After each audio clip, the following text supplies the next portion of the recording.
Hi,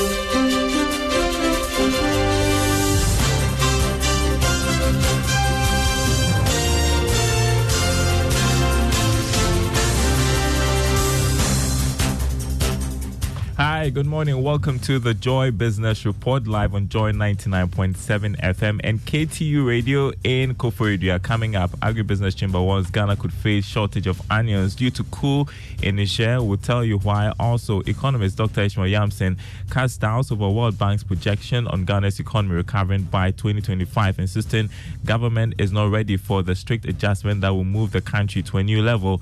And on the Business Journal, we'll tell you why small businesses struggle to survive in Ghana's harsh economic conditions. Details coming up.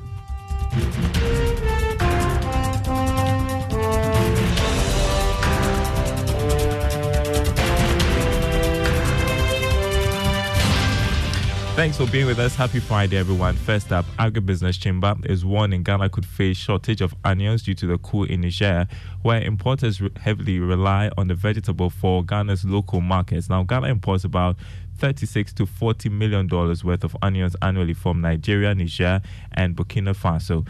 Now, soldiers last Wednesday went on national TV in Niger announcing that they have succeeded with a coup. Now, speaking on the possible impact of this on Ghana's onion market, Chief Executive of the Agribusiness Chamber, Anthony Morrison, called for an urgent intervention to prevent scarcity of the vegetable.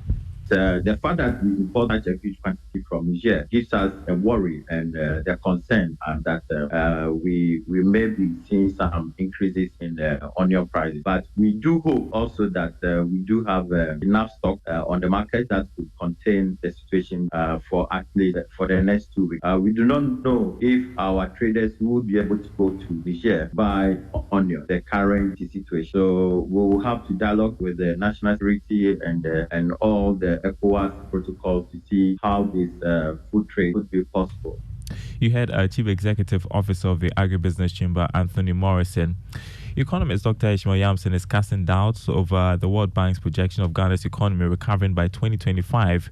The business strategist says he doesn't think that government is prepared to undertake the strict reforms that could help the country achieve the feat in 2 years. Dr. Yamson has been speaking on PM Express Business Edition.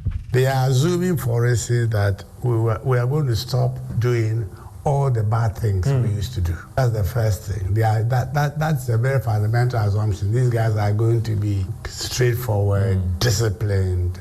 That's what I do. What I see doesn't give me that optimism. Interesting. They also are assuming that even the external environment will not continue to be as harsh as it has been. The bank will be robust. And the fund will be robust and hope that the government will do what they promise that they are going to do. But until I see it happen, I don't believe that by 2025, this economy will be showing any great signs of. I have always said that sometimes the fund and the bank have to share in the blame. Why? Because they themselves don't say it as it should be said. You had Dr. Ishmael Yamson there, an economist, and you can watch a repeat of that conversation this morning at 11 on the Joy News channel. Now, senior finance lecturer at the University of Ghana Business School, Dr. Benjamin Amwa, is asking banks to support other sectors of the economy as they gradually bounce back. According to him, profitability of local banks should complement the efforts of other sectors to drive economic growth. He spoke to Joy Business. The banks will recover, and very soon we are going to see profit level. The issue is, how does it translate into the other sectors of the economy? See, if the banks are the ones making all the profits, but then the other sectors of the economy are not making good returns on their investment, then you also start to say disconnect, because the banks do business with the other sectors of the economy. So how come the banks are reporting good profits and the other sectors of the economy are complaining? That is a disconnect that we need to look at and see how best we can address that. So that it's not only the banks, but then the banks together with the other sectors of the economy also report good profits going forward. Dr. Benjamin Amwa, senior finance lecturer at the University of Ghana Business School. Economist Professor Lord Mensah is doubtful government would be fiscally prudent in 2024, arguing this is due to the IMF social intervention policies. According to him, in every election year, government spends more on projects leading to budget overruns. He believes next year will not be an exception, considering the social policies government has signed onto as part of the IMF conditionalities. Reacting to assertions by Governor of the Bank of Ghana that Ghana's economy will grow steadily in 2025, Professor Mensah said he foresees government spending more in 2024, which will affect economic growth the next year. Reason being that the IMF program we find ourselves does not grow down to the point where it will do possible allocations for us. And then also, if you look at the programs seem to have some soft spot for the vulnerable, social policy. And most of the time, if government wants to hide its expenditure, it runs it through the social policy. So from where I sit, I don't think, 2024 will be anything different from the previous election year. We're going to see more spending because government will be tempted to hide behind social, policies spent. Even when we have the IMF on board? Oh, yes, because the IMF on board program says that they're going to make sure the vulnerable comfortable in the program. So if leap and they try to spread money overboard, what will you say? Economist Professor Lord Mensah there. The United Nations Development Programme is embarking on an economic impact initiative with the Danish Embassy to address concerns of radicalization in the 5 northern regions. The initiative, targeting youth and women, will provide some job opportunities to beneficiaries and help them earn some income. Country representative of the UNDP, Angela Lusige, has been speaking to journalists after launching the initiative in Accra.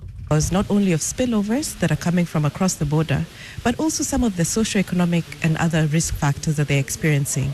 Unemployment, also exposure to local conflicts, and there's a host of issues that are making these communities vulnerable. So this project is very important because it's trying to address these localized drivers of radicalization. So for instance, working with the communities to see how we can strengthen the early warning system so they understand what terrorism is and they also understand how they can respond. But also it's looking at how we can address some of the messages that the communities are getting so that they're able to understand and come up with counter messages against radicalization. Angela Lusige, the country representative of the UNDP. You're listening to the Joy Business Report.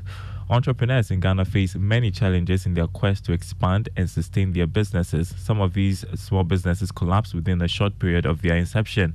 Joy Business's JC Agbakwo has been finding out what is accounting for the fold up of many small businesses in the country in our business journal.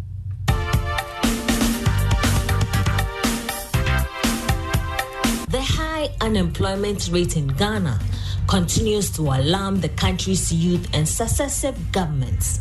According to statistics, Ghana has more than